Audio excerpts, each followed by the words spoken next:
I'm sure you won't forget. Hey, you just said what I said. Technically, I just said what I said. Chris Rock and Tony Rock made millions laugh, while Eddie and Charlie Murphy shocked Hollywood with scandals and fame. But what if I told you there are 20 Black Hollywood brothers secretly shaping the industry? The last entry will stun you. Coming up at number 20, Tyler James and Tyrell Jackson Williams. Imagine growing up with the camera practically in your living room. Tyler James Williams did just that. By age 14, he was already starring in Everybody Hates Chris, a show loosely based on Chris Rock's childhood that ran for 4 seasons and pulled in millions of weekly viewers.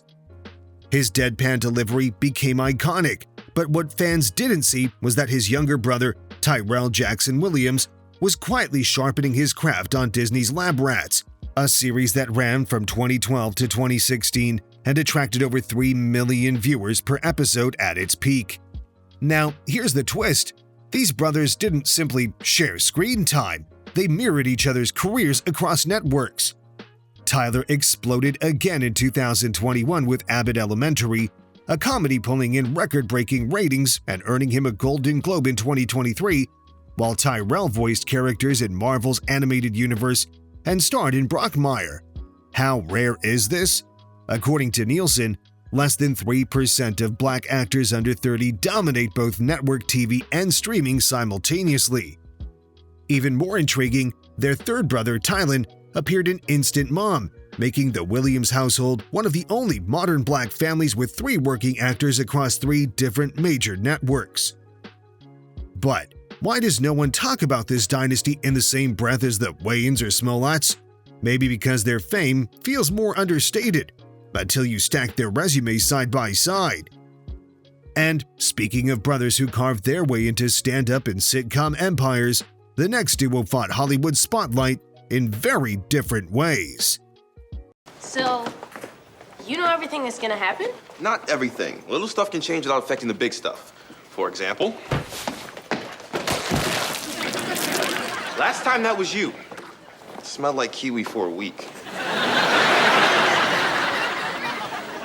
Janelle!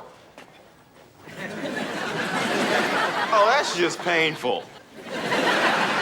You have no idea what's coming your way, do you? Next is number 19, Chris and Tony Rock. The kid on the show plays you as a young man. He right? plays me as a young man. He plays me as a child, you know. Right. And he's a good child actor. It's weird how I found him. I was riding by the Neverland Ranch, right?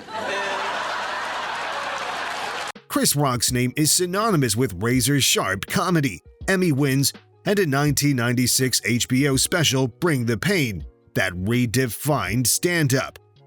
But tucked in the shadow is Tony Rock, who built a parallel career few outsiders recognize.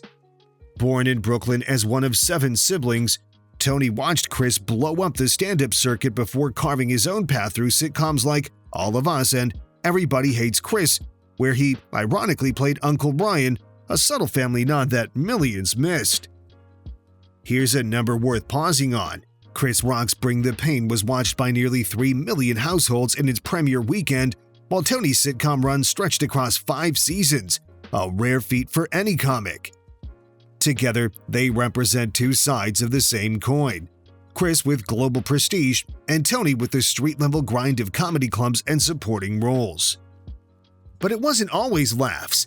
In 2022, after Chris's infamous Oscar moment, Tony defended his brother fiercely on stage, telling audiences that "you don't mess with my family."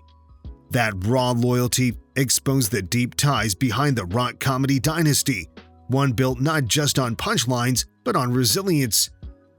And if you thought the Rocks were surprising, wait until you see how 2 Oscar-winning sons of Denzel Washington turned sibling rivalry into cinematic power. So he would always tell us to stay focused, stay the course, you know.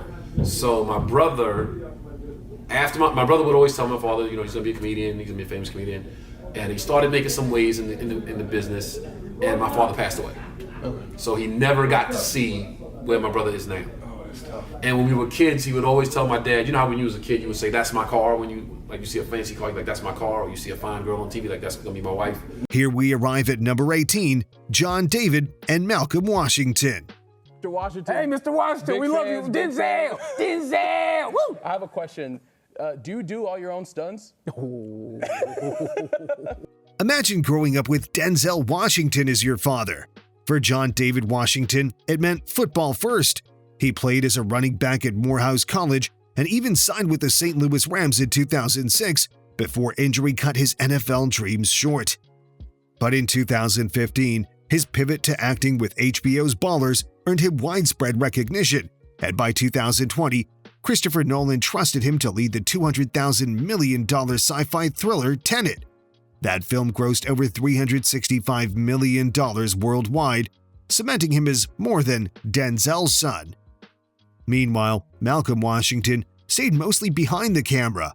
A graduate of AFI Conservatory, he directed short films like Betty Got Shot in 2017, praised at the Los Angeles Film Festival. His work echoes his father's discipline but explores grittier, street-level themes. Think about it. While John David's projects span global blockbusters, Malcolm's quiet storytelling builds credibility in indie circuits. And here's the kicker. These brothers, though private, are the second Washington generation to dominate Hollywood, with Denzel winning his first Oscar in 1990 for Glory and John David carrying his legacy 30 years later. The family now represents over $4 billion in global box office revenue. Isn't it wild how two sons carved completely different lanes under one legendary roof? Now, speaking of brothers who took comedy from living rooms to global stages, our next entry proves laughter itself can be a family empire. The film is fantastic. One of my favorite moments this evening was watching you watch your kids take center stage, and just that look on your face. It's such a family affair. What did it mean to you, truly, to both of you? It's like when I was coaching them as kids. You know, you ain't going in the game. You can't go in the game. You want the best for them, and then you see them win. Coming up at number 17, Kyle and Christopher Massie. I'm Kyle Massie from Corey in the House, and this is my brother Chris. Here at home, the whole family likes to ride ATVs, but they are not toys. When you ride, follow the golden rules of HTV safety. Kyle Massie broke into fame at just 12 years old, playing Corey Baxter on Disney Channel's That's So Raven. By 2007, he was one of Disney's highest-paid child actors, earning $20,000 per episode. He even became the youngest contestant on Dancing with the Stars in 2010, finishing as runner-up. But few realized his older brother Christopher Massie was already making waves on Nickelodeon as Michael Barrett in Zoe 101.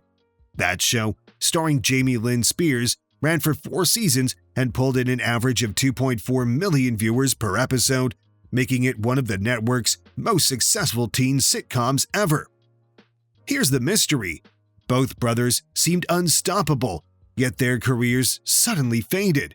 In 2015, Christopher made headlines after a public altercation, while Kyle faced multiple legal issues, including a 2021 case that nearly derailed his career permanently. Isn't it strange that two brothers who dominated kids' TV in the 2000s almost vanished overnight? Still, their impact lingers. That's So Raven remains Disney's highest-rated comedy series of the 2000s, and reruns continue to air globally. Together, Kyle and Christopher were pioneers of a wave that proved black child stars could headline hit series. But the Massie brothers' fall only sets the stage for another story. Two siblings whose fame reached not children's networks, but the heart of black sitcom and medical comedy history. Years. So we just came and to show our support and show Starlight that we care and we love them to death and we're always going to be here to the end. So that's all I have to say. Let's move on to number 16, Donald and Olamide Faison. It's not a big deal. Sure, it's going to suck not working together, but we'll see each other all the time. We're only 37 minutes away. 35 if I don't stop at the blueberry stand. Yeah, but if I'm with you, we're stopping for blueberries. Yeah, there we are. Okay. Most people know Donald Faison as the hilarious Dr. Christopher Turk from Scrubs. For 9 seasons, he played the wisecracking surgeon whose dance moves and bromance with Zach Braff became a cultural touchstone. By 2005, the show drew nearly 19 million viewers, making it NBC's crown jewel in comedy. But behind the scenes, Donald's younger brother Olamide was carving his own way. Born in 1983, Alameda appeared in New York Undercover and later pursued music, becoming a performer and writer. While he didn't achieve Donald's level of mainstream recognition, Alameda built a steady presence in theater and indie projects. Here's the kicker.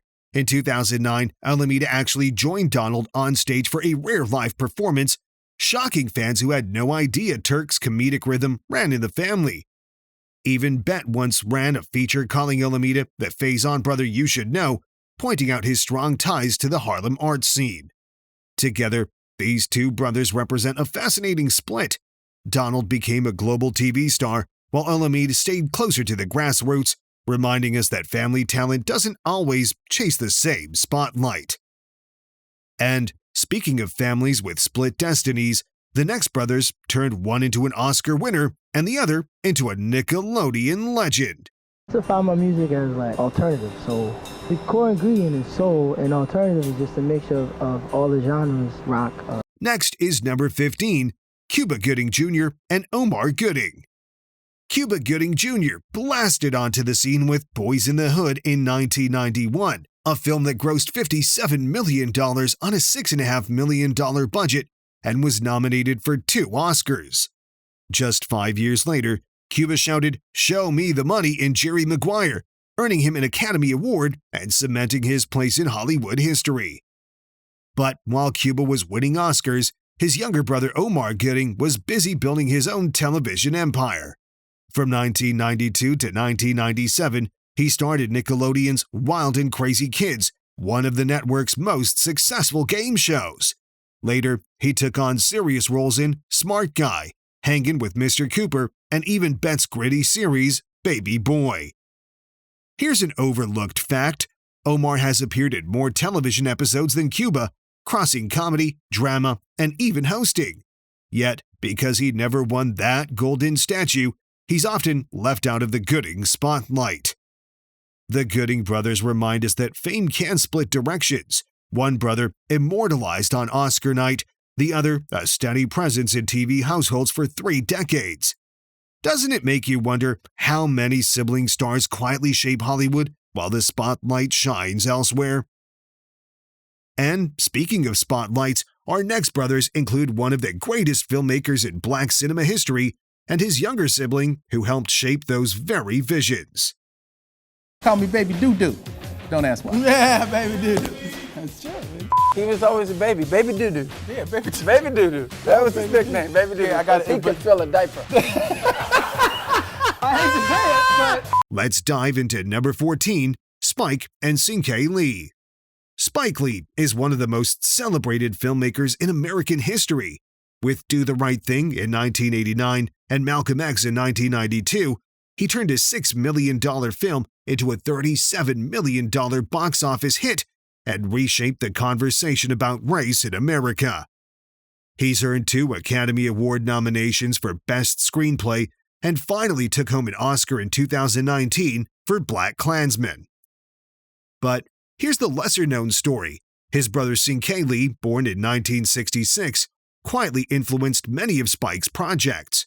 He acted in School Days in 1988 and Old Boy in 2013, and even co-wrote Crooklyn 1994, one of Spike's most personal films. Cinqué has also directed his own indie works like You Are Forgiven and Window on Your Present, films that critics describe as surreal meditations on memory and identity. Together, the brothers built a cinematic family legacy that stretches beyond Spike's name. Few people realize Cinqué worked as a camera operator on She's Gotta Have It, literally helping his brother launch the independent black film movement of the 1980s. It's like watching a symphony. Spike, the conductor, Cinqué, the hidden musician shaping the sound. And speaking of performances that shape generations, the next brothers didn't just act, they danced across Hollywood history. Another film I would say is Facing the Crowd, directed by the great Elia Kazan, written by my main man, the late great Bud Schulberg. The film was made in 1950. Coming up at number 13, Fayard and Harold Nicholas. Long before hip-hop or Michael Jackson's moonwalk, Hollywood already had the Nicholas brothers. Faison, born in 1914, and Harold, born in 1921, stunned audiences with their athletic tap dancing style. They appeared in over 30 films, including Stormy Weather, 1943, where their staircase routine is still considered one of the greatest dance sequences ever filmed. Fred Astaire once said their number was the greatest movie musical sequence ever.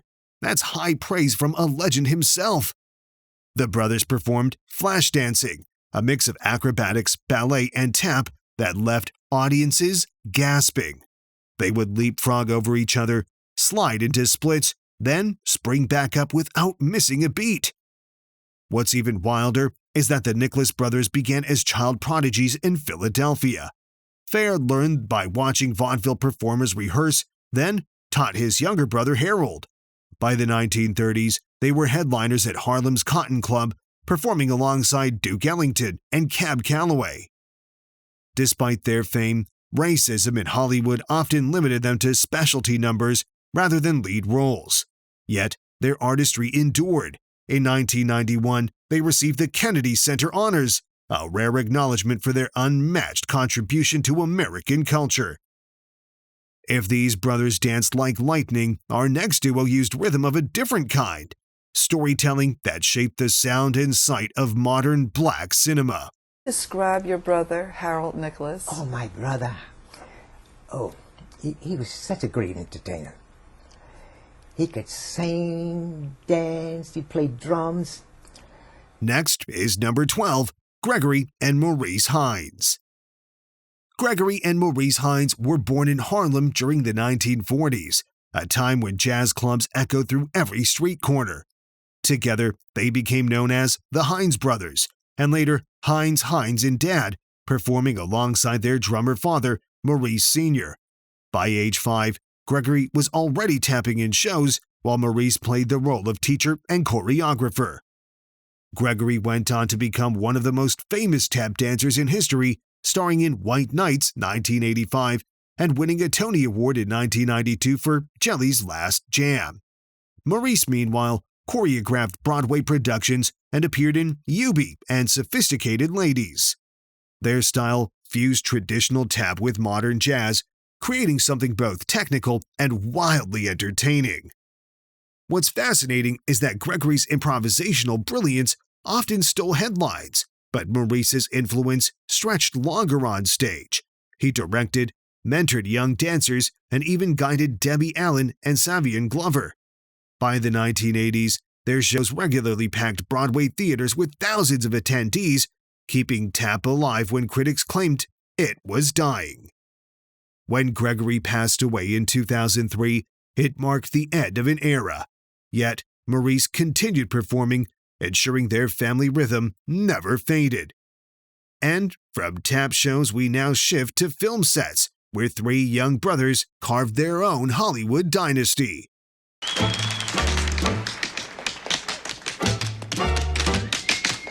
Here we arrive at number 11, Kofi Siriboat, Kwesi Boakye, and Kwame Boateng. Kofi Siriboat's face became unforgettable after his role as Jib in Dope in 2015, but his real breakthrough came in Ava DuVernay's Queen Sugar. By 2016, the series was averaging over 2 million viewers per episode, making him a rising heartthrob. What most fans didn't know? He wasn't the only actor in the family. His younger brother, Kwesi Boakye, had already starred in Tyler Perry's I Can Do Bad All By Myself in 2009 and voiced Darwin in The Amazing World of Gumball, a show broadcast in 126 countries. Their eldest brother, Kwame Boateng, appeared in Notorious 2009 as Puff Daddy's associate and worked across television hits like Everybody Hates Chris. Here's the incredible stat: 3 siblings, all working in Hollywood, all active at the same time. That's rarer than you think. Fewer than 1% of SAG-AFTRA members come from the same nuclear family, according to union figures. Together, the Siriboat Boakye Boateng trio quietly became one of Hollywood's most unique acting dynasties. And the irony? While other Hollywood brothers chased the same lane, these three each chose different niches: heartthrob dramas, children's cartoons, and biopics. Isn't it wild how one family can shape so many corners of the industry? From modern dynasties, we now leap back in time to brothers who brought romance, jazz, and street-smart poetry into 1990s black cinema. All right, so I'm here with our favorite Bollywood siblings. You know, I've been writing about them for some few years now, and finally they're in Ghana for the first time. So what has been the experience like for you guys coming home for the very first time? For me, it's been overwhelming, but we've been accepted with so much love. Let's move on to number 10, Lorenz and Lamar Tate. Lorenz Tate became a household name in the 1990s after his role as Darius in Love Jones, 1997. That film, made on a modest $10 million budget, grossed $12 million and became a cult classic in black cinema. His face was everywhere, later starring in Menace to Society and Dead Presidents. By the time he joined Power in 2017, he'd been acting for over 30 years. But what many people don't know is that Lorenz isn't the only Tate brother in Hollywood. His brother Lamar Tate built a quieter career, appearing in shows like All American and movies like Don't Be a Menace to South Central While Drinking Your Juice in the Hood from 1996. Lamar also lent his voice to video games, including the hit Grand Theft Auto V in 2013, a game that has sold over 190 million copies worldwide. Here's a secret twist. Both brothers, along with their third sibling LaRon, run Tate Men Entertainment, a production company. While Lorenz's career sparkled in the spotlight, Lamar's steady presence across TV, film, and gaming helped keep the Tate name everywhere. Now imagine two other brothers, one winning Oscars, the other walking very different paths, proving that fame can split in strange directions. The basketball game, Arnett Shane is loud behind. Going somewhere. Represent what up, LeBron? What's happening, Big Lass? Nothing. Why don't you introduce me to the rest of your family? Oh, yeah. What's up? This Lamar Tate representing up here in Houston, baby. Oh, no question. This LaRon Tate. We all up here, the Tate brothers, repping and ripping this stuff up. No cussing on BET, baby. Coming up at number 9, Forrest and Ken Whitaker with Damon. Forrest Whitaker is one of Hollywood's most respected actors, winning the Academy Award in 2007 for The Last King of Scotland. That role, portraying Ugandan dictator Idi Amin, earned him 23 major awards, from the Golden Globe to the BAFTA. His career spans over 80 films, including Bird, The Butler, and Black Panther. But fewer people know about his brothers. Ken Whitaker appeared in Bulworth 1998 and Last Days 2005, while Damon Whitaker acted in Ghost Dog: The Way of the Samurai 1999. At first glance, Ken and Forrest look almost identical, sparking online debates where fans couldn't tell who was who in film stills. Here's something striking. Forrest studied opera at USC before becoming an actor, while Ken leaned towards smaller roles and Damon worked behind the scenes. It's as if the Whitakers split one destiny into 3 paths: global fame, indie acting, and quiet creative work.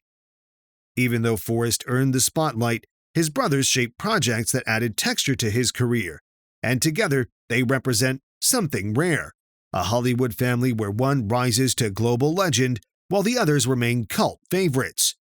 But now, let's step into a brotherhood that once ruled comedy stages, turning late-night laughs into lasting legacy. And the Oscar goes to Forrest Whitaker in The Last King of Scotland. Forrest Whitaker's road to the Oscars began when he earned a scholarship as an operatic tenor. Next is number 8, Eddie and Charlie Murphy. Where did you and your brother go when your mother was hospitalized? We went to Miss Jenkins' house. Miss Jenkins. Miss Jenkins, my brother said, if I was walking down the street and I see Miss Jenkins right now, I'd punch her in the face. Eddie Murphy exploded onto Saturday Night Live in 1980 at only 19 years old. By the mid-1980s, he had already headlined 48 Hours, Trading Places, and Beverly Hills Cop, the latter earning $316 million worldwide and becoming the highest-grossing comedy of its time. Eddie went on to star in Coming to America 1988 and voiced Donkey in Shrek, which together pushed his film past the $6 billion global box office mark. But while Eddie was dazzling Hollywood, his older brother Charlie Murphy built his legend differently. Charlie co-wrote sketches on Chappelle's Show from 2003 to 2006, including the infamous Charlie Murphy's True Hollywood Stories. His tales about Rick James and Prince became instant viral classics long before YouTube made virality normal. Millions of fans still repeat his catchphrase, "I'm Rick James." What's striking is how different their legacies look. Eddie conquered mainstream family comedies, while Charlie became the king of edgy, unfiltered stand-up. Eddie won a Golden Globe for Dreamgirls in 2007. Charlie packed theaters with brutally honest sets until his death in 2017. Together, they shaped two sides of American humor, slick blockbusters and raw street stories. And just like their punchlines, the Murphy brothers' careers remind us that laughter can be both polished and unapologetically wild. And while the Murphys shaped comedy, the next brothers mastered storytelling that shook entire generations of filmgoers. Being Eddie Murphy's older brother, did you always want to be in show business? No. You didn't always want to be in show business? No, but we used to play a game when we was little. It was called This Is My Show. Mm-hmm. And what we would do is we would stand in front of the mirror, and whoever was in front of the mirror, the other one would push. Coming up at number 7, Ryan and Keenan Coogler. Ryan Coogler directed Fruitvale Station in 2013, a film made for under $1 million that grossed $17 million and won at Sundance. Just 5 years later, he directed Black Panther in 2018, which became the first superhero film nominated for Best Picture and earned over $1.34 billion worldwide. At age 32, Ryan became the youngest Marvel director in history. Behind him, though, is his younger brother Keenan Coogler, quiet but crucial. Keenan co-wrote Creed 3 in 2023, a movie that grossed $275 million globally and broke the record for highest opening sports film in history. He also worked as a consultant on Black Panther and Judas and the Black Messiah. Together, the Cooglers symbolize something rare, siblings shaping blockbuster and prestige films simultaneously. According to Variety, only about 8% of Hollywood films are written or directed by African Americans, making the Coogler brothers' rise statistically extraordinary. What makes it even more powerful is their loyalty to telling Black stories rooted in Oakland, where they grew up. From the death of Oscar Grant to the triumph of Wakanda, their art carries a deep cultural heartbeat. And if the Cooglers crafted stories for the big screen, the next pair turned their own lives into comedy scripts that left audiences doubled over. I wanted to go to Africa since I found out from my parents that I was black. It's difficult to be from a place that you never been. It has so much of an impact on your life. So for me, this film was an opportunity to get to explore. What does it truly mean to be African? Here we arrive at number 6, Donald and Stephen Glover. Most people know Donald Glover as Childish Gambino, the man behind Redbone and the Emmy-winning creator of Atlanta. His career spans Grammy wins, Golden Globes, and over 8 million albums sold. In 2017, Atlanta itself drew more than 1.8 million viewers per episode, praised as one of the most original series of the decade. But Donald didn't build it alone.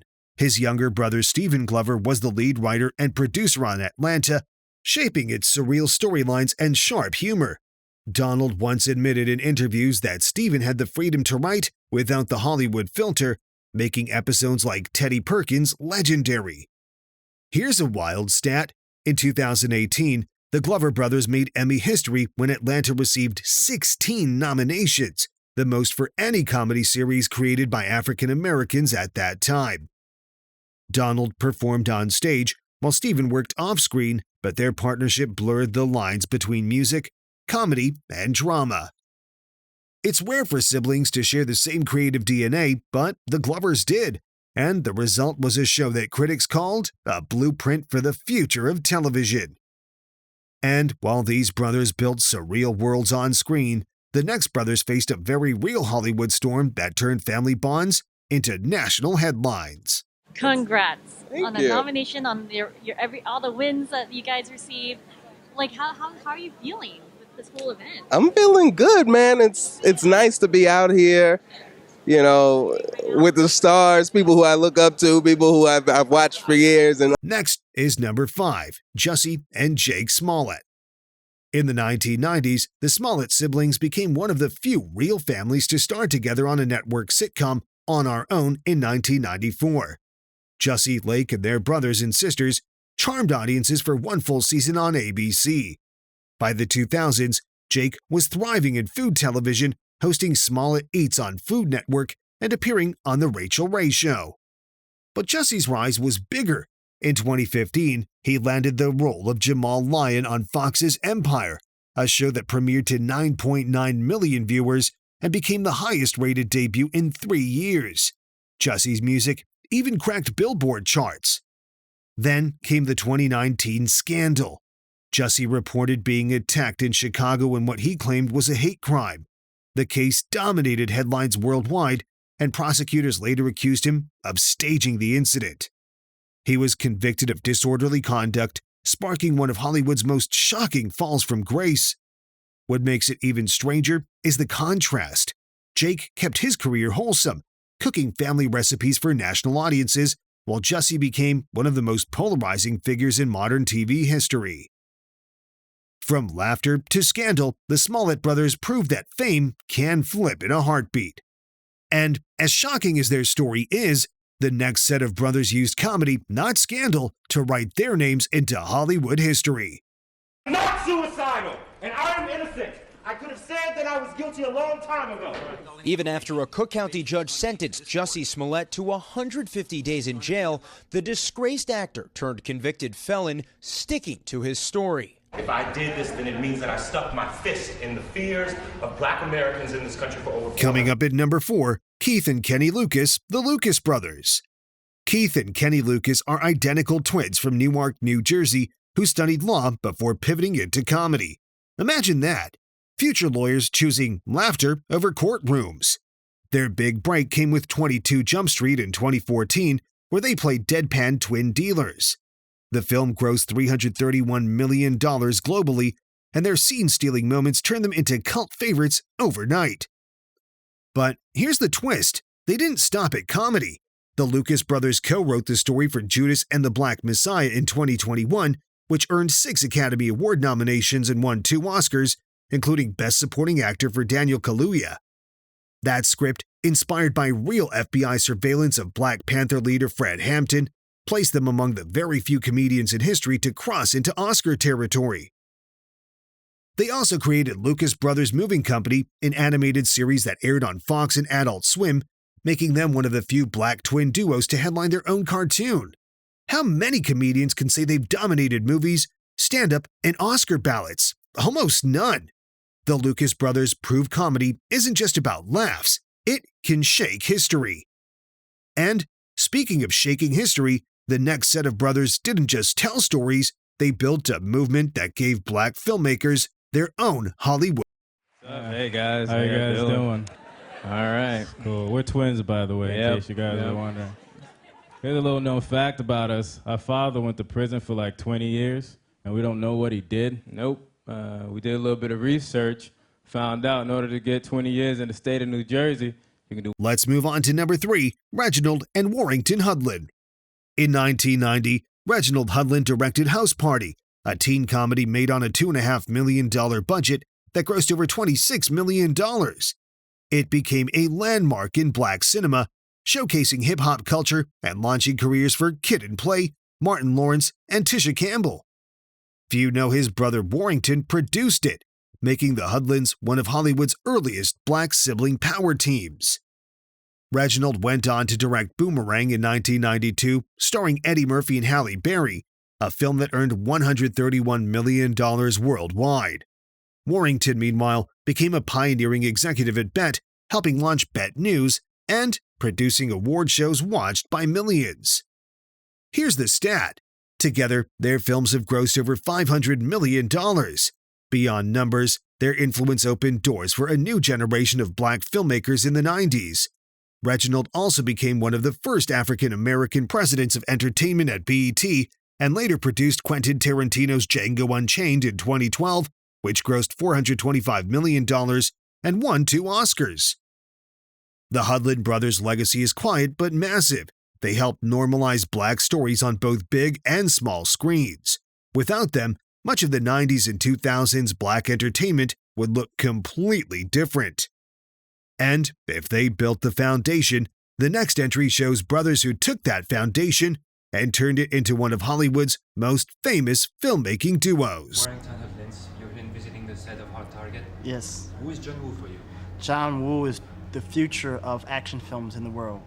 Here we arrive at number 2, Albert and Alan Hughes. Albert and Alan Hughes were only 20 years old when they directed Menace to Society in 1993. Imagine that. 2 twin brothers, barely out of their teens, making a film that grossed $30 million on a $3.5 million budget. It became a cultural landmark, capturing the raw reality of life in South Central Los Angeles. The Hughes brothers didn't stop there. They directed Dead Presidents in 1995, a Vietnam-era heist story that grossed $24 million and cemented their reputation as masters of gritty storytelling. Later, they stunned mainstream audiences with From Hell in 2001 starring Johnny Depp and The Book of Eli from 2010, a post-apocalyptic thriller that earned $157 million worldwide. Here's what's fascinating. In an era when few black filmmakers were given budgets above $10 million, the Hughes brothers consistently delivered hits that crossed race, genre, and geography.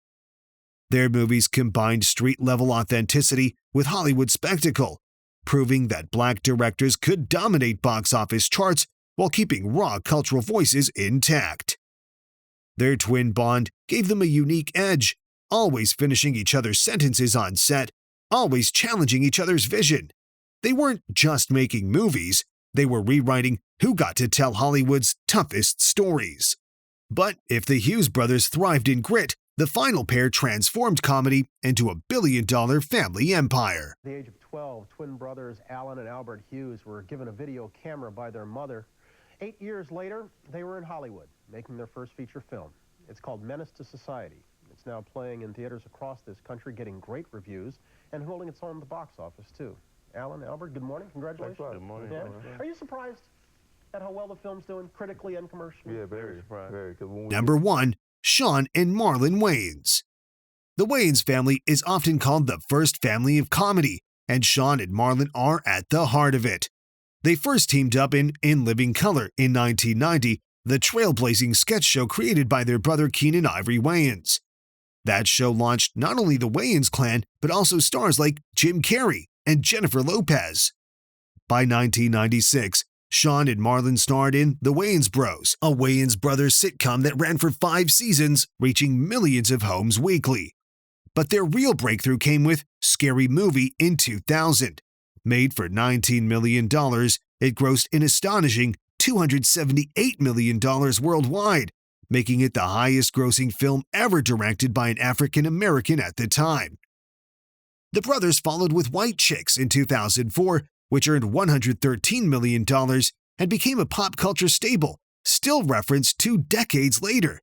Together, their films have generated well over $1 billion globally. Here's the twist. Beyond acting, they controlled the writing and producing, ensuring creative power stayed in the family.